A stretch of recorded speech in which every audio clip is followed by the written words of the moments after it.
எனக்கு வந்து வீடு கிடைக்கணும்னா ஒருத்தரை தாங்க நான் பார்க்கணும். அவங்கள பார்த்தா எனக்கு வீடு கிடைக்கும். எனக்கு அந்த நம்பிக்கை இருக்குது.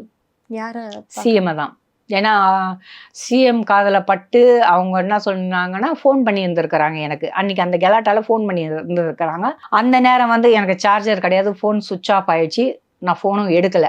பூச்சி முருகன் சார் ஃபோன் பண்ணியிருக்கிறாரு. நான் எடுக்கல. நான் திருப்பி ஃபோன் பண்ணேன். அவரு எடுக்கல. இதுதான் விஷயம் நடந்தது.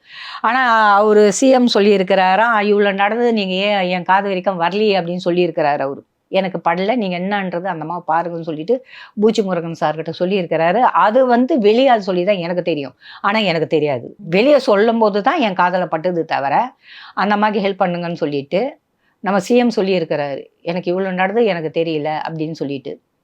இருக்கலாம். ஏன்னா அவர் வந்து ஒரு சிஎம்ன்றது இதே பார்த்துட்டு இருக்க முடியாது இல்லையா? அவருக்கு 1008 வேலை இருக்கும். 1008 இருக்கும். சாப்பிட்றதுக்கு டைம் இருக்குதோ இல்லையோ அவங்களுக்கு. அதுவே டைம் இருக்காது. என்னோட பிரச்சனை எப்படி பார்க்க முடியும்?